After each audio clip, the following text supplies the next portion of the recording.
சந்தனை. அத்தா எங்க போற? வண்டி எங்க நிறுத்தி இருக்கிறாங்க.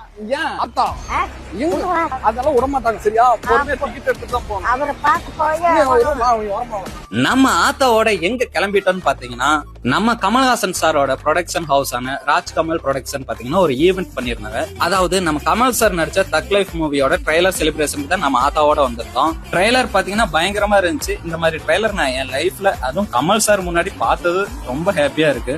அப்புறம் ஆத்தாவும் பாத்தீங்கன்னா கமல் சார் மாதிரி ஒரு லெஜெண்டரியோட மூவி ட்ரைலரை ஆத்தாவும் கமல் சார் முன்னாடி பார்த்தாங்க.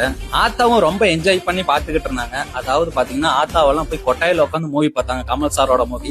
இப்ப அவரோட மூவிய அவர் முன்னாடியே உட்காந்து பார்த்தது ரொம்ப சந்தோஷப்பட்டாங்க. அதுவும் கமல்ஹாசன் சார்ல நேர்ல பார்த்தோன்னே ஆத்தாக்கு கையும் இல்ல காலும் இல்ல. நானும் ஆத்தாவும் இந்த மாதிரி ஒரு பெரிய ஃபங்க்ஷனுக்கு கலந்துகிட்டதுக்கு எனக்கும் ஆத்தாக்கும் ரொம்ப பெருமையா இருக்கு, சந்தோஷமாவும் இருக்கு. அப்புறம் நம்ம எஸ்டிஆர், த்ரீசா, அசோக் செல்வன், அபிராமி ஐஸ்வர்யா எல்லாரும் எங்க கூட கலந்துக்கிட்டாங்க. அப்புறம் கமல் சார் என்ட்ரி கொடுக்கும்போது அவரோட வைப் வேற லெவலா இருந்துச்சு.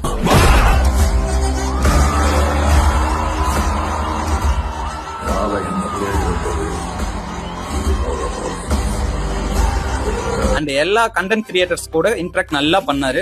தி லெஜெண்ட் ஃபார் சம் ரீசன். அப்புறம் ஆத்தா கமல் சாரோட ஸ்டேஜ்ல செம்மையா வைப் பண்ணாங்க. நான் உங்க ஃபேன்.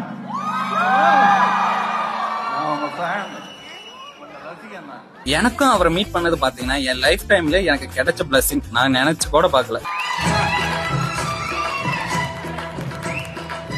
அவரை நான் இவ்வளவு க்ளோஸ்ல, அதுவும் இவ்வளவு பெரிய மூவி ட்ரைலர் லான்ச்ல மீட் பண்ணுவேன்னு நான் நினைச்சு கூட பாக்கல. எனக்கு இதுவே போதும். என் லைஃப் டைம் செட்டில்மெண்ட்.